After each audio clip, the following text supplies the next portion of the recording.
first ever seva for Prabhupada was to staple booklets. And from that seemingly simple seva, he went on to get involved in nearly every phase of publishing Prabhupada's books. And Maharaj entered the sannyas ashram in 78. And over the years, Maharaj has held many positions in the service of Prabhupada in this movement, which include the co-founder of Vrindavan Institute of Higher Education, director of BBP, Bhaktivedanta Book Trust, editor-in-chief of the Back to Godhead magazine, director of Bhaktivedanta Archives, and editor of the translation and commentaries on various Goswami literatures like Krishna Leela Stava and Brihad Bhagavatamrit, and even Tattva Sandarbha. And he has written a book which is called Vanity Karma, Ecclesiastes, the Bhagavad Gita, and the Meaning of Life, for which he won the Benjamin Franklin Award. So apart from writing, he travels all over the globe, teaching about the philosophy and culture of Krishna consciousness, and has taught in more than 70 countries. So we are very honored to have him with us here today to speak to us and enlighten us about Srila Prabhupada. So please help me in welcoming His Holiness Jayadvaita Maharaj. Hare Krishna.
Sajivam Satvaitam Savadukam Krishna Sahitam Krishna Chaitanya Devam Shri Radha Krishna Padam Swahamina Lalita Shri Vishakam Vitamscha He Krishna Karma Sindho Dinabandho Jagatpate Gopesha Gopika Kanta Radha Kanta Namostute Taptaram Shanagorami Radhe Vrindavaneshwari Vrishabhanusute Devi Pranamami Hari Priye Vancha Kulpatarupyascha Kripa Sindho Pyevacha Patitanam Bhavanebhyo Vaishnavebhyo Namo Namaha Shri Krishna Chaitanya Prabhu Nityananda Shri Advaita Gadadhar Shri Vasadi Gaura Hare Krishna Krishna Krishna Hare Hare Hare Rama Rama Rama Hare Hare. Thank you all very much for coming. Let's see what we can do. Get a little bit closer.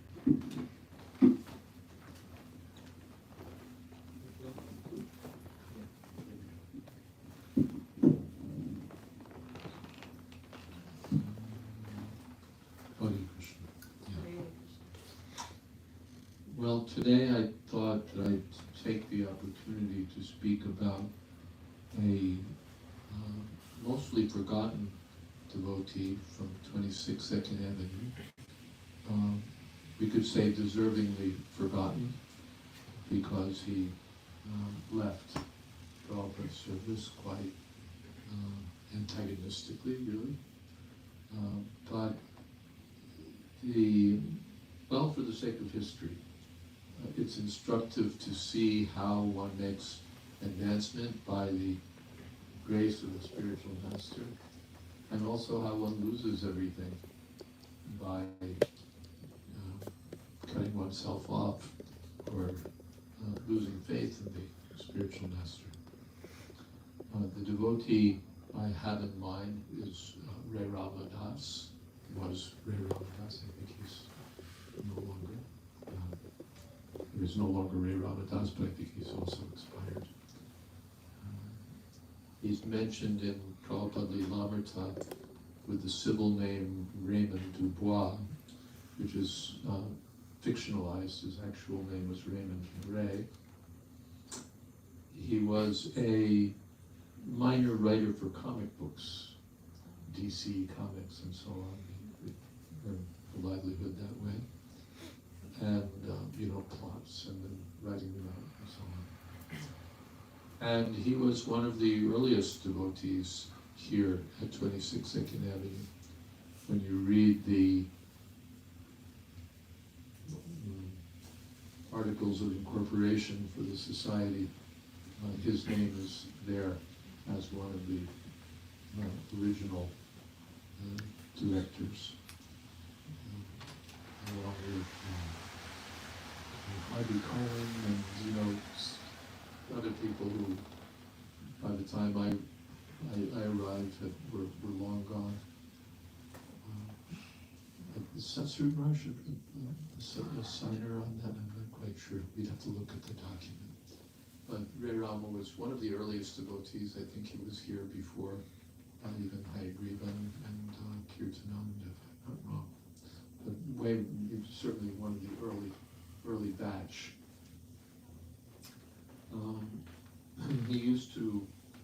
There were no living facilities here at 26 Second Avenue except for Prabhupada's apartment. Devotees used to stay in apartments in the neighborhood, which back in those days an expensive apartment was like $60 a month, and the real cheap ones were $20. So, and therefore it provided an accommodating place for the people in the mid-1960s. Ray Rama he was a little bit older. He wasn't quite a hippie. More like Satsuru Maharaj's age, I think. He would have been, when I joined, that means he would have been around 28, something like that. And he was kind of respectable sort of a profile. He was one of Prabhupada's original editors, there were originally two editors really, although in an interview I did with Brahmananda, he said, everybody tried their hand at it. Bhagavad Gita as it is, manuscripts were floating around and various devotees put their fingers in it, tried to do some service. But really it came down to Hayagriva and Ray Rama. They were the original two editors. Bhagavad Gita as it is was Hayagriva's project. He was the editor. And then Hayagriva left the society, left the association of devotees. That's sort of a long story, a fairly well-known story by now. Kirtananda, Swami disobeyed Prabhupada's orders and went off, and Hayagriva in sympathy with Kirtananda also left for some time. And then they came back, they founded New Vrindavan, and then Prabhupada welcomed them back very feelingly, so they come back with sincerity.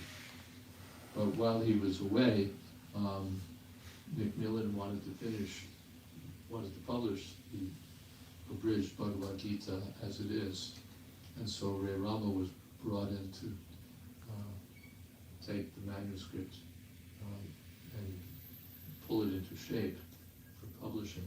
In part that meant cutting it down like anything, because Macmillan had a series of traditional texts that they were publishing, Bhagavad Gita being one of them, so it had to fit the format of the other books. That meant it had to be like 250 pages or so, which meant cutting out all the Sanskrit, all the word-for-word meanings, and then really cutting down so many of the purports were cutting them out entirely. So at one point, Prabhupada called Ray Rama out to Los Angeles, and in Prabhupada's presence, they Ray Rama finished the job. So, so his name was there as the editor of the original abridged Bhagavad Gita as it is. But Prabhupada, as a sort of, encouragement to Hayagriva, included a thanks, had Ray Rama included thanks to Hayagriva for his work on the text. So that was Bhagavad Gita as it is. But the other book of importance, which, if I recall, came out first, was Teachings of Lord Chaitanya. Teachings of Lord Chaitanya was quite an advanced book. Prabhupada had selected important sections from Chaitanya Charitamrita and had done sort of a summary study of them in this book, Teachings of Lord Chaitanya. So for that book, Ray Rama was the sole editor. Yeah, I liked his editing actually, because although in some places it might not have been as polished as Hayagriva's, he was very faithful to the tone and also the message of Srila Prabhupada. So he was, I think to this day, that he was really quite a good editor. He understood the philosophy quite well, especially for those days where no one really knew very much, because he was carefully going through those manuscripts. He had a good command of the philosophy. So that was impressive. I'll talk more about that in a few moments. He was also the original editor for Back to Godhead magazine. Prabhupada entrusted the BTG to Ray Rama, or sometimes for a while to Ray Rama and Hayagriva, although they were sort of oil and water. They didn't get on all that well,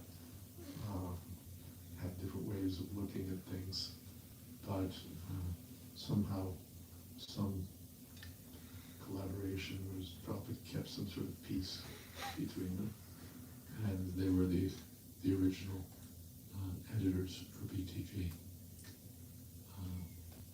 And there were Prabhupada gave many instructions to Ray Rama, actually, in that regard. There was one, let's see,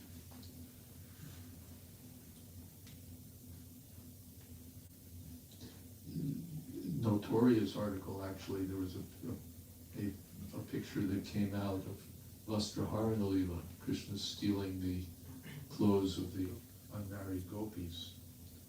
And after a simple line drawing sort of thing, accompanied by some sort of explanation that this taught us that we have to learn to stand naked before God. And Prabhupada objected severely, and this is not the subject matter for Back to Godhead. Back to Godhead is on the, what would you say, preliminary level of devotional service. And these subjects were for the Paramahamsas, or for the advanced devotees. So it was inappropriate for BTG. And Prabhupada objected even more strenuously to the philosophical justification offered that this teaches us to learn. No, Prabhupada said we actually stole the clothes of the gopi. So he really didn't like the explanation either. He objected to that also. So much so that he had, of course, those were the days when it was published on like a mimeograph machine here in the temple. And Prabhupada had the devotees sit and take out that page from every copy. Really, it was unfit. That was certainly instructive. Prabhupada told Ray Rama that he wanted the magazine to become as popular as Life magazine. In those days was a big magazine here, or Illustrated Weekly of India, which is now like what India Today is, which it was like what India Today is. Publication. But then when there were sort of attempts to popularize it, there were advertisements, sort of hippie advertisements. Prabhupada objected to those, and there were one issue had an interview with the Beach Boys, a rock West Coast surfing music rock band of the day, because they were, I think, interested in transcendental meditation or something like that. So there was an interview, all fluff, really, and Prabhupada objected to that. In the future, we shall not publish such, I'm paraphrasing, useless junk.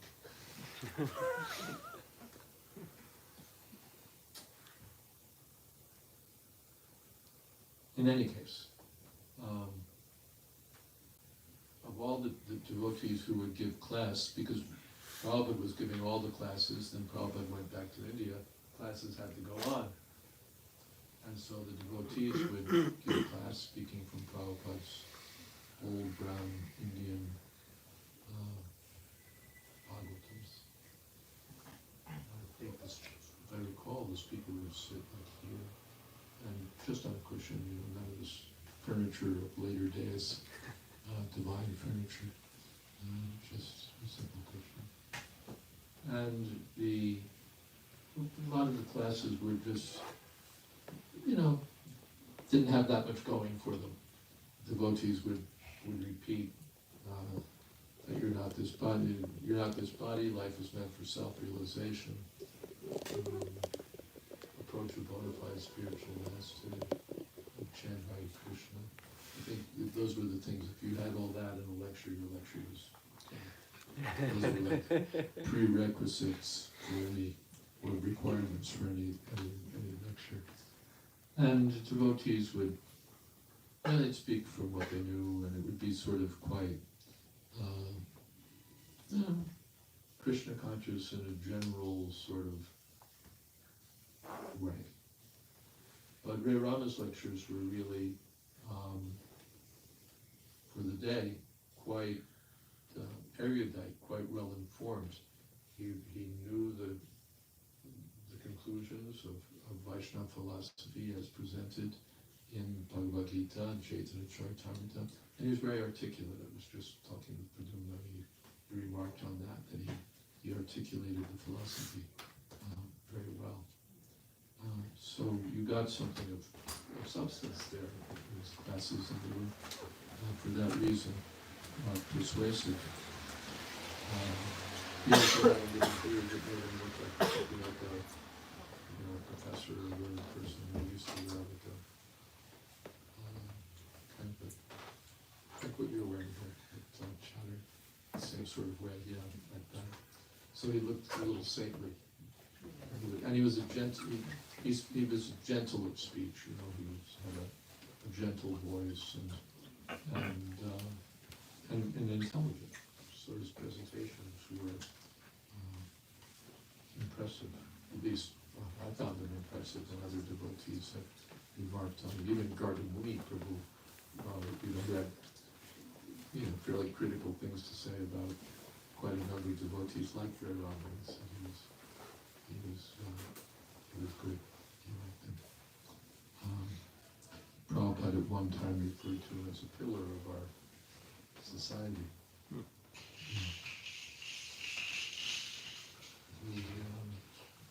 And he was very good at answering questions. The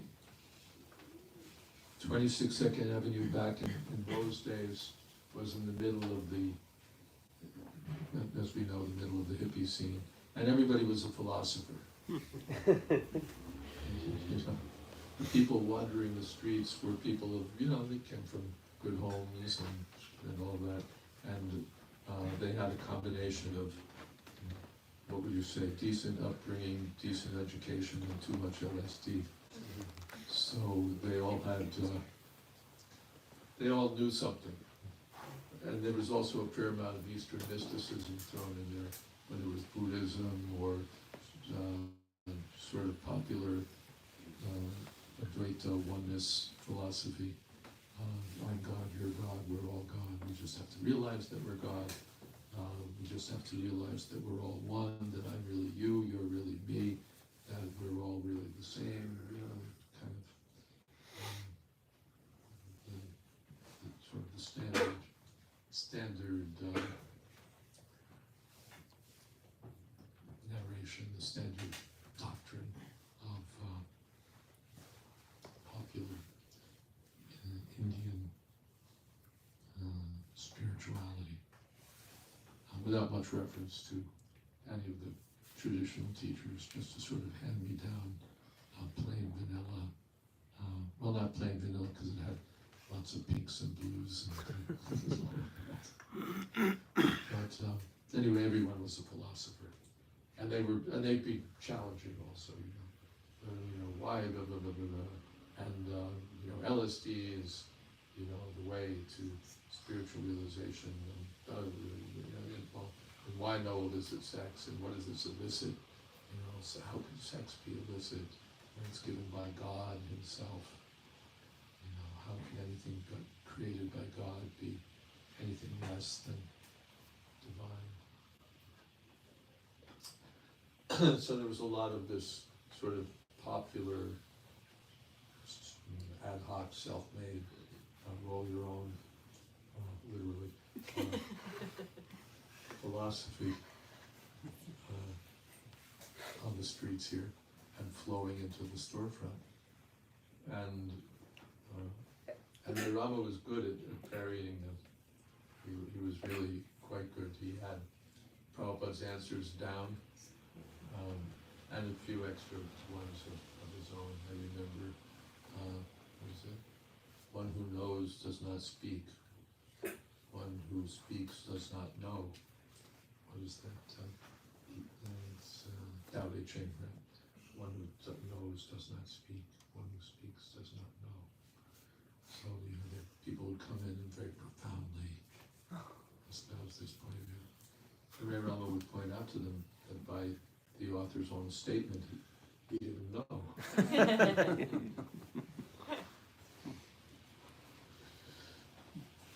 So he was very good that way.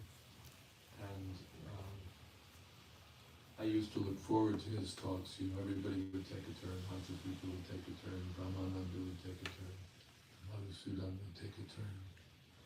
Maybe not to be sure. Different devotees who were here at the time. But I would look forward to Hare Rama's because you really get something from it. I wound up serving in his department. He was the BGG editor and also editing books. And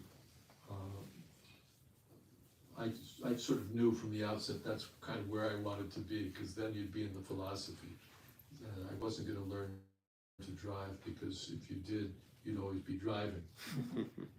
So the one thing I'd learned in school was typing. I was good. You mentioned me one time. Maybe 70 words a minute or something, which back then was respectable. So I volunteered to work in that department, and which meant going up to 6th Street and spending the morning or the afternoon or both typing articles for Back to Godhead. I won't go into the technology of it, although it's interesting. A typewriter, an ancient typewriter that provided justified columns, columns that were straight up and down on the right and left side. There was a typewriter that did that. So part of my service was to type the BTG articles at that time. And another of my services back then was to retype all of the manuscripts of Bhagavad Gita as it is. Some of those manuscripts are now the only surviving manuscripts, the ones for the later chapters, and they have their failings. They were basically copies of the edited manuscripts, so the early editing, if all you have were the retyped ones, the ones I retyped, you didn't have the original, and you couldn't trace back to the original state. You couldn't go past the edited version, except by conjecture, which was sometimes possible. And also sometimes there were things left in that were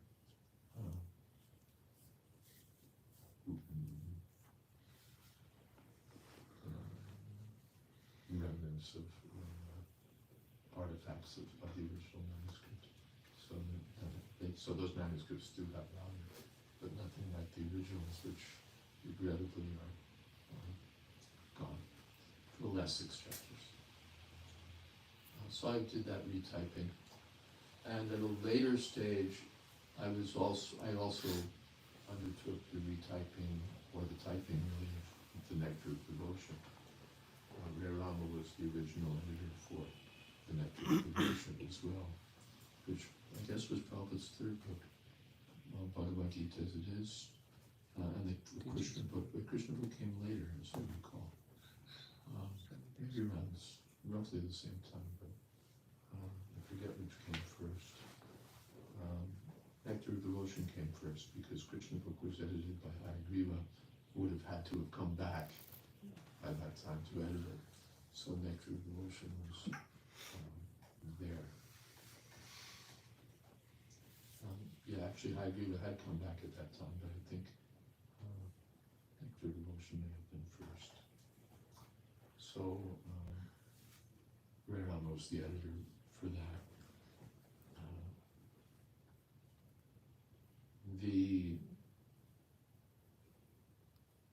Let's see how are we doing for time. Okay. He was also a very amiable person, very easy to get on, and very sensitive. He was kind of a nervous person. You know, I used to notice that his hands would shake, and I thought, well, wait a second, if he's advanced in Krishna consciousness means you're on the transcendental platform, why should he be nervous? Because it was sort of a nervous what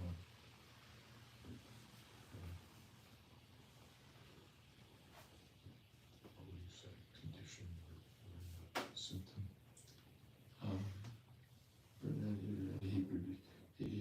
His digestion was delicate, so Prabhupada prescribed you should take such and such antacid or something, antacid tablets.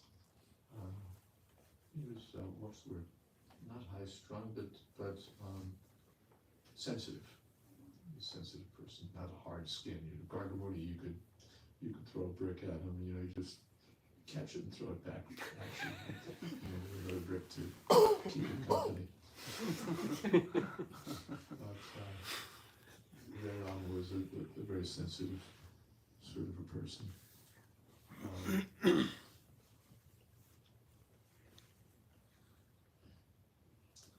But gradually what happened is that he started losing faith in Srila Prabhupada, and Prabhupada could detect it.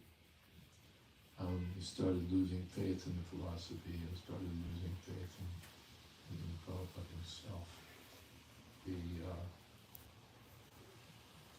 There was a cover of Back to Godhead, and maybe one of the first that had used more than one color, and a picture of Arjuna on the chariot, and Prabhupada said it looked like Arjuna had a fang, and he held Ray Rama responsible for that. Prabhupada was catching something's not right here, and at one point he called Ray Rama to New Vrindavan. By that time, now Hayagriva and Kirtananda had begun the New Vrindavan project, and Prabhupada called Ray Rama to ostensibly to review the manuscript with him. And I remember that we in fact read the whole book to Srila Prabhupada, and he would make a comment here, a comment there. What is this Shuksamita? And I thought I knew, but I was wrong. But anyway, Prabhupada would here or there say something, not much actually, when you consider, but he was going through it with Ray Rama. And although I think the ostensible purpose was editorial, I think the deeper purpose was that Prabhupada saw that Ray Rama was in spiritual difficulty and was trying to save him, a project which ultimately didn't succeed. And by that time, Ray Rama had become a little, what's the word, unsubmissive. And he made some argument to Prabhupada that without, the electricity, you wouldn't be able to work. And Prabhupada said, we can see Krishna in the dark. So it countered it. But Prabhupada saw that he was having difficulty. And then the difficulties, and I was sort of, I was quite,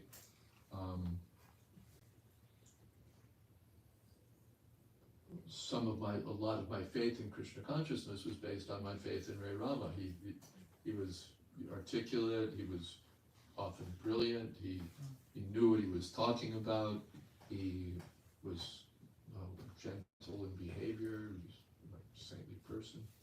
So he was impressive, persuasive, and so I think my early faith grew by appreciating his contribution or his presentation of Krishna consciousness.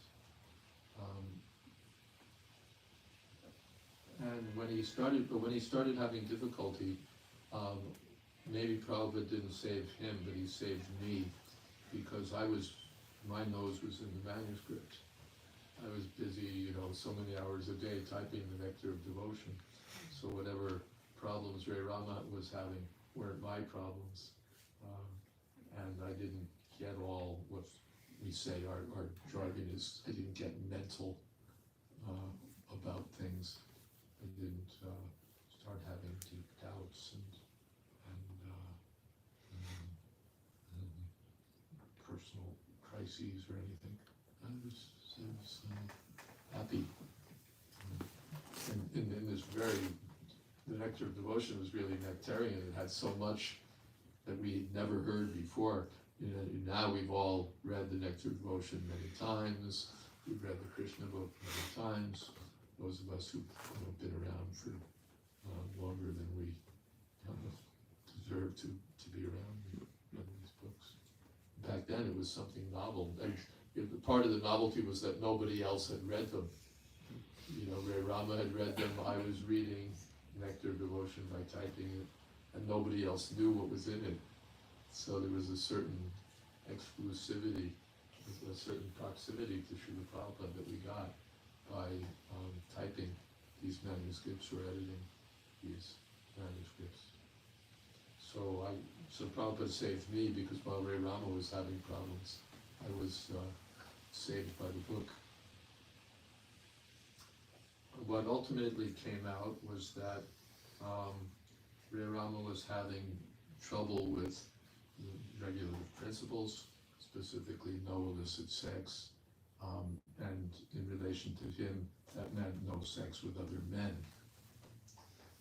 That was his unstated, or until then, I think, problem, but it all came out at that time, particularly because he formed a romantic relationship with one cherubic young brahmachari, and who became his, flatmate. And it was really a sordid scene. It went from being, spiritually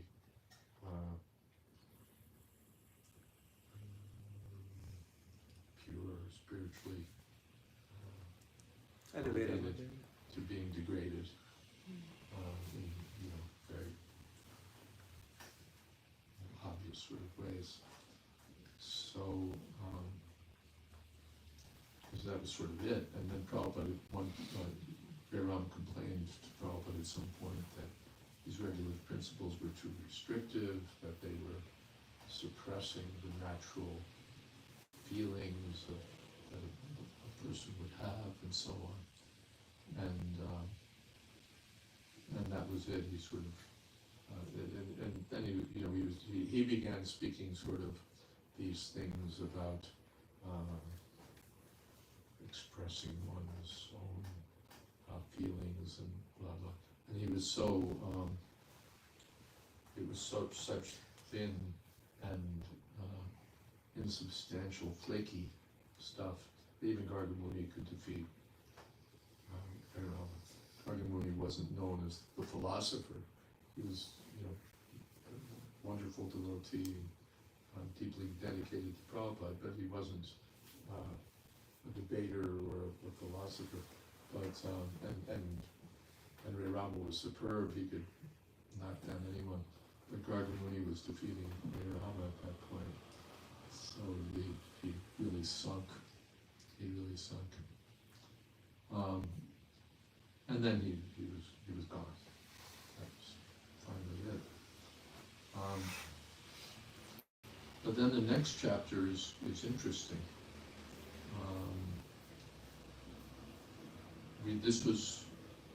This had happened, I guess, maybe when we were still at 26 Second Avenue. Yes, well, we're still here.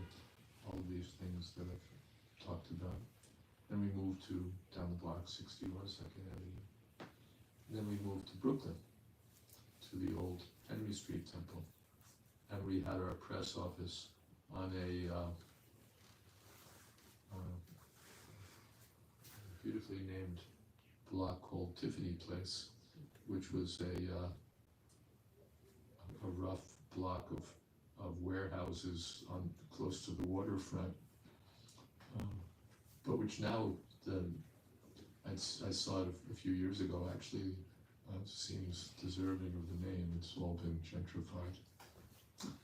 But one day, so we were working. We had a loft up there where we were doing our press work, a large loft. And one day, Ray Rama comes in, and expressed an interest in doing service, interested in coming back.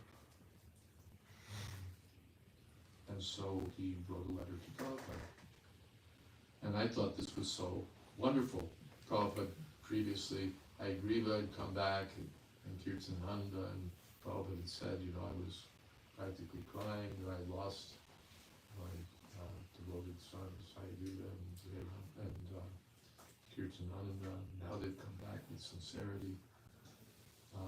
So I thought surely Ray Rama would get the same sort of reception. And I was quite wrong. Here's the letter that Prabhupada wrote to Ray Rama. We don't have what Ray Rama wrote to Prabhupada, but you can deduce it from the response. It's 22nd October 1971 from Bombay. My dear Ray Rama, please accept my blessings. I'm in due receipt of your letter dated 11th October 1971 and have noted the contents. I welcome you for your coming back to our society, and you are feeling very nicely the association of devotees. Srila Rupa Goswami has described that devotional service can be advanced by 6 processes. Perhaps you know them. They are as follows: enthusiasm, patience, conviction, following the regulative principles, being honest in one's profession, and being in the association of devotees. So this Krishna consciousness society is especially meant for giving people the opportunity to associate with devotees. Devotees means who are following the regulative principles. One cannot be independent and at the same time become a devotee, because all devotional activities are based on surrender. So in the association of devotees, we learn this important item: how to surrender. So how to surrender. But if we keep our independence and try to become devotees. That is not possible. You write to say that you cannot feel any taste for temple life or deity worship. This means you are keeping the same temperament you entertained before leaving our society. Our process is to accept both the lines of Bhagavat Marg and Pancharatriki Marg.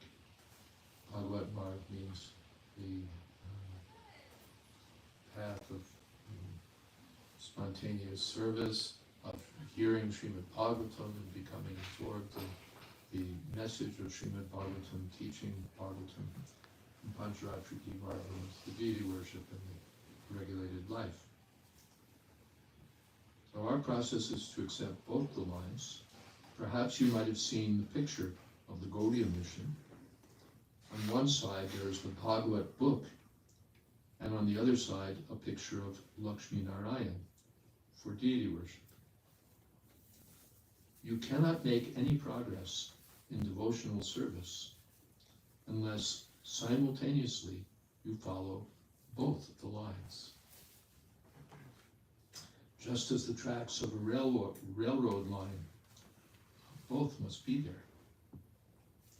Similarly, temple worship is essential for purifying us from the material contamination. And without being purified, we cannot glorify the Lord. As it is stated in the Bhagavad Gita, that the Lord is completely pure, and we cannot approach Krishna without being purified. So as you say that you do not feel very much encouraged in deity worship and temple life, I see that your disease is still continuing. Under the circumstances, simple academic career will not help you. If you want to live with us, you must accept temple life, namely, cleanly shaven head, observing the regulative principles, decorating the body with tilak, etc. You know all these things. So far your editorial work is concerned,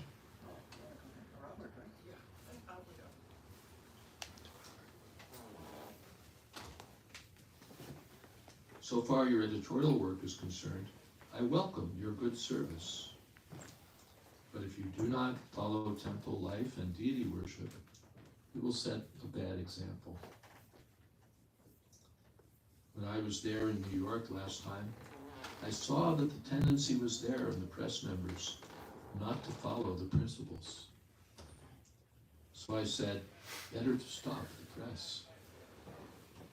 Prabhupada personally had me carry that message to the press devotees, that you're not following the principles, not attending the programs, better to stop the press.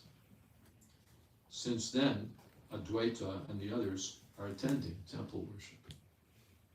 Similarly, you must also do the same and chant at least 16 rounds, etc.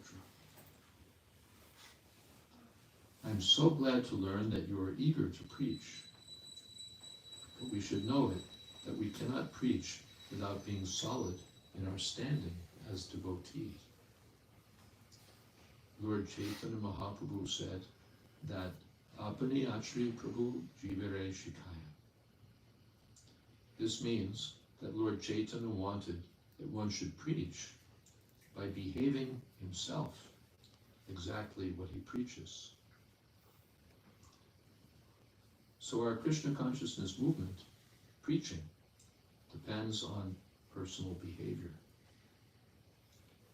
If you want to preach the gospel of Lord Jesus Christ on the principles of Bhagavad Gita, you will find so many differences. Those who are following Jesus Christ, let them follow strictly to the principles of the Bible. thou shalt not kill, is now being misinterpreted by Christian priests. Now they say, thou shalt not murder.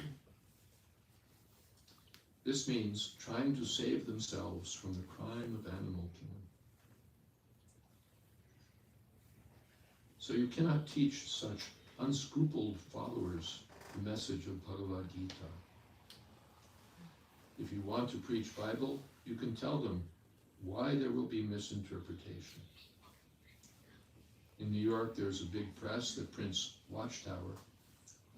They are forcefully criticizing Christian behavior. I read that one Christian priest allowed a marriage between two men, homosex. So these things are going on. So your proposal for preaching the gospel on the basis of Bhagavad Gita will not be successful. If you want to do that, I cannot check you, but I cannot allow you to do such things from within our society. You have to understand our philosophy perfectly. Follow the regulative principles, and then, in fact, you can edit our books and papers. When I shall go to Mayapur, then upon hearing from you of my proposal, as mentioned above, I shall arrange for your coming to India. First of all, you have to decide yourself whether you are prepared to surrender to our principles. But if you keep your independence, either in Mayapur or in New York, your position is the same. To associate with me, you are always welcome, but not with your independence. That will not help me or you. Hoping this will meet you in good health, your ever well-wisher, A.C. Bhaktivedanta Swami. You can see quite a strong reply, not at all sentimental or willing to accommodate broadly for the sake of getting someone back, but really laying it on the line that if you want to come back, here are the standards you have to meet. My guess is that Prabhupada knew that essentially he was saying, here it is, and it's unfortunate that you're not going to come back. That would be my guess. But he gave him the opportunity that here are the standards, and if you're willing to follow the standards, otherwise we can't take the risk of having someone who's supposed to be a leader or supposed to be someone of stature, but who's not following the regular principles, who's not willing to accept the process for self-purification, who really has his own ideas, his own independent notions for spiritual progress. Prabhupada said, won't help you, won't help me. And that was the last we saw of Ray Rama. I heard that he later moved to the Bay Area, and we don't know much more about him except that apparently he died many years ago. Interestingly, he was one of the few people, so many devotees for the Prabhupada Lilamrita project. Sasud Maharaj and his assistants were able to find so many devotees who left and interview them and hear from them their recollections. And sometimes Baladev Vijayabhushan told me the people interviewed would protest and about ISKCON this and ISKCON that, and this devotee this and this devotee that, and all their pent-up gripes from that they've been nurturing over the years. But once they got that out, then they'd start to remember Prabhupada. speak so many sweet recollections, and sometimes I cry while remembering that association. But Ray Rama was one of the few people, I think perhaps the only person who was just antagonistic and wouldn't even agree to be interviewed. So it's his good fortune that he was able to take part in Prabhupada's early campaign to establish Krishna consciousness here, and his misfortune that he was unwilling to give up his independence and continue to serve Srila Prabhupada. We have that verse, Yasya Prasadat Bhagavat Prasada. By the mercy of the spiritual master, one gets Krishna's mercy. And Yasya Prasada, if we give up the mercy of the spiritual master, then we're nowhere. So this serves as a case study of both sides. Any questions or comments? We still have a few minutes. Not really.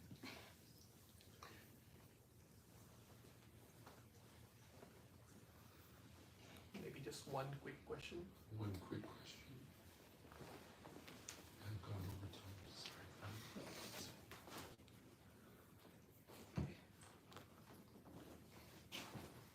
Yes.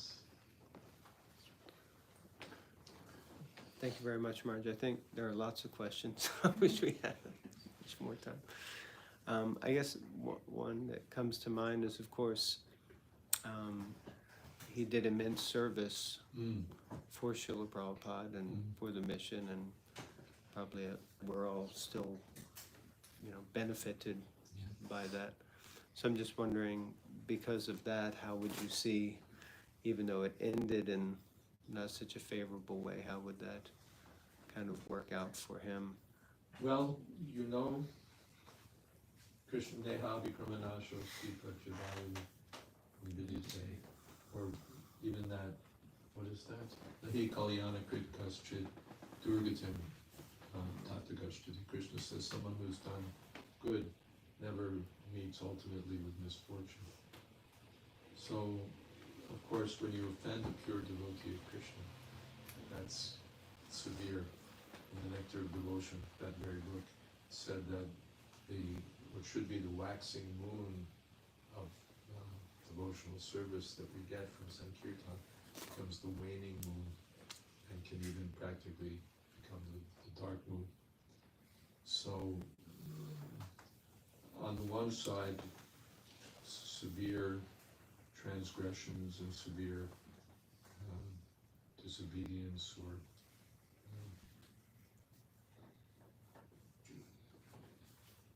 ignoring Guru Bhagya, ignoring the spiritual master and his instructions, places one in a very unenviable position.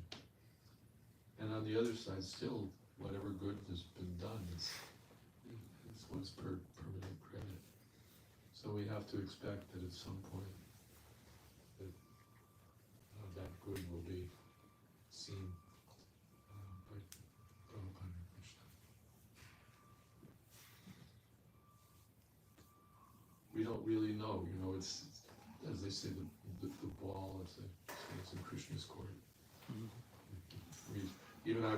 I called it wrong the first time. I thought Prabhupada would just welcome him back, and Prabhupada rebuffed him. We don't have room for you if you're not going to follow strictly. So I don't think I can make an educated call on his posthumous fate, because finally everything's up to Krishna. He can do as he likes. But still he says that there's devotional service, even a small amount of devotional service can save one from the greatest danger. But on the other side, offenses to pure devotees are very toxic. So I don't think we want to risk being on that path. I have a question.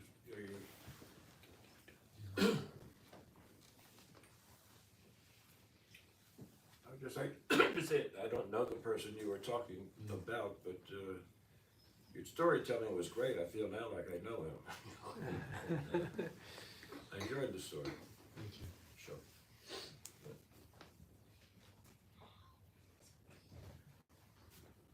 March, one passage of Prabhupada's letter which really struck me is his emphasis on deity worship, temple worship, that it's not optional. Yeah. You need the two tracks. And of course Prabhupada was speaking in the context where devotees were very much living a temple-based life. Yeah. How would this apply in our present circumstance where most devotees live at home and they also have limited time when it comes to like chanting your rounds and so on. Well, still we see these Pancharatriki principles. In one sense, our temple principles are principles to be emulated. Our temple program is programmed to be emulated by those who may not live in a temple or may not be able to live in a temple. It doesn't fit with their duties and their life. But one should, as far as possible, adopt these principles at home. Rising early in the morning, you don't have to live in the brahmacharya ashram to do that. It's not that if you're living at home, you have to rise just in time to have a coffee and rush out to work. But rising early in the morning is one of our principles. Chanting Hare Krishna on our beads is one of our principles, and especially early in the morning is the best time for that.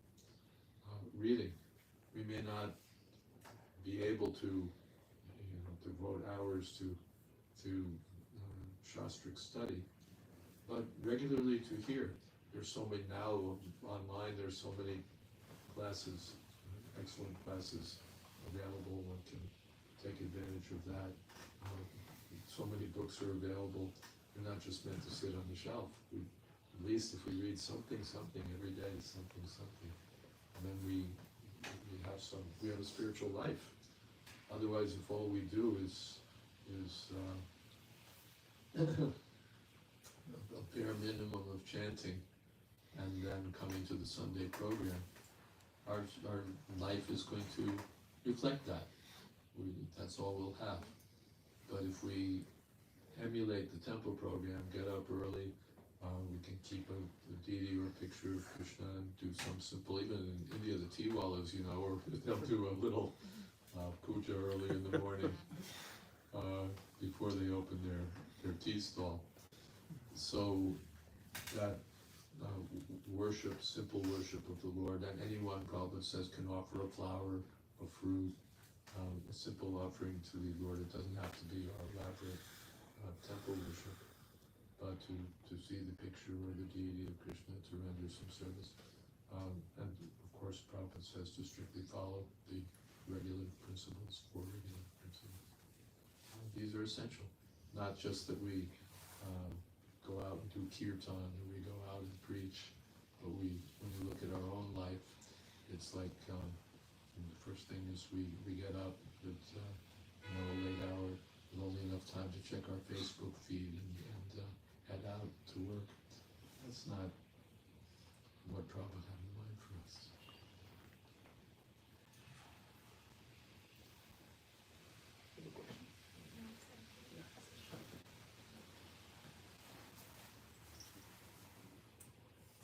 What about devotees or people who are great performers and artists who don't necessarily have People who are devotees who are great performers or artists. who know how to just come and sing and do kirtan, but then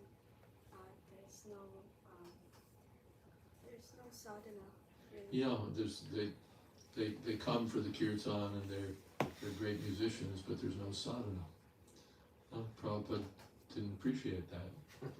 If you read the other book, Srila Prabhupada's Kirtan Standards, Prabhupada said, we have to chant in the process.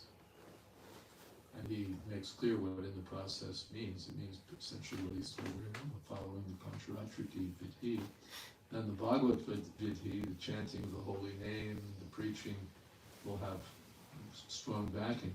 Otherwise, I chant beautiful kirtan. When you look at my life, you know, it's Facebook, the New York Times, and maybe a little bit of recreational herbal something or other.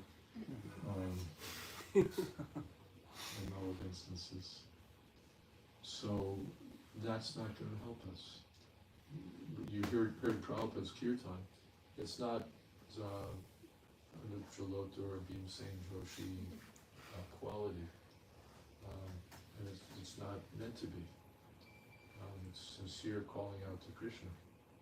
And that is the kirtan that spread the Hare Krishna movement all over the world. Or if you hear the kartal playing, and it's the most simple clang, clang, clang. And yes, we can do better. But the substance is that sincere chanting. And following in the process, then the chanting will have potency. Otherwise, it will be a performance.